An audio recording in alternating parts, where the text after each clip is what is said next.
Welcome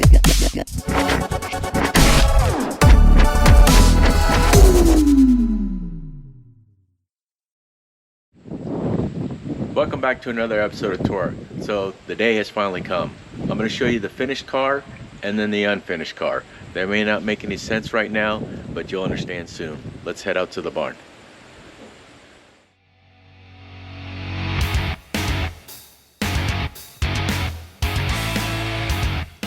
Okay, so the car was completed about 3 weeks ago. It's been an incredible journey. Let's go ahead and take a look back at some of the photos leading up to this point.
Let's go on a test drive and then I'll show you some completed pictures of our 1969 Chevelle.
All right, so let's get to the bad news. Bad news is this past weekend on Saturday, our work had a family day car show. It was a great event. It was a lot of fun, a lot of people. It was a pretty good time.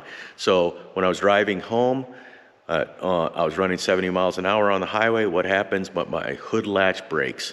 Hood goes straight up, and let's take a look at the aftermath. So the hood is completely demolished. Back end is completely, rotated 90 degrees and creased in the center. Everywhere where there's yellow, that's where there are dings, dents, scratches. yeah, there's breaks in the paint itself, and there's several gouges. So I'm gonna have to try and repair all that. That's gonna be kind of time consuming. The fenders are gonna have to come off. But let me show you the reason why this happened, and I hope everybody takes heed to this. All right, first let's take a look at the Ring Brothers hinges. These things really saved the day. If not for these, the damage would have been a lot worse. So you can see that one of the hinges actually broke. The other one was stout enough. It stayed in place, and there was really no damage to that hinge point at all. So that the hood actually rotated up. It actually hit the cowl back here. And since this didn't break, it couldn't go any further. It stayed straight up. You can see that this piston rod attachment point actually bent, but it did not break. So let's go ahead and take a look at the reason that this happened. And yeah, it's unbelievable to me. All right, if I can avoid someone having the issue that I'm having, this will be well worth it. So this is the piece that was on the car. You can see it's chrome plated. It didn't look too bad. I thought it was designed similar to stock. I couldn't find my stock piece, otherwise I would have got it powder coated. Eventually I did find it. So what happened is this has the piece that goes down into the receiver part of the hood latch. It has just a jam nut on the bottom. This was actually tack welded in place. Look at those tack welds. There are maybe 4 tack welds on there. So what had happened is this was work hardening back and forth, and it eventually departed. Cheap piece of crap. I'm sure it was made overseas. Yeah, that was my fault and not keep searching for the stock unit. So I finally found the stock unit. Stock unit, of course, has a nut on the bottom side, but has a huge nut on the top side.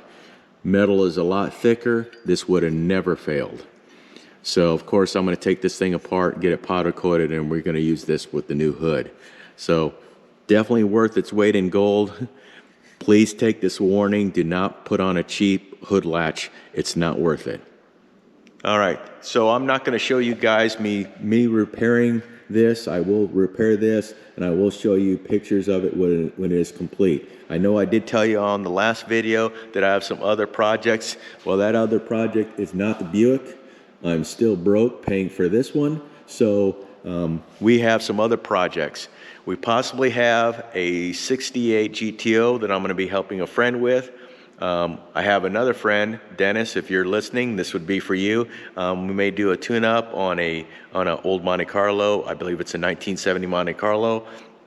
And then also, believe it or not, I'm going to say this, is that I may be working on a Ford. And that is my in-laws' 1965 Mustang convertible. We may be getting that into the barn, and that's going to be a full resto. And that's going to be time consuming. So just stay with me. We'll have some more projects coming your way. Otherwise, I hope you enjoyed this video. I definitely hope you learned something. And I hope to see you on another episode of Torqued.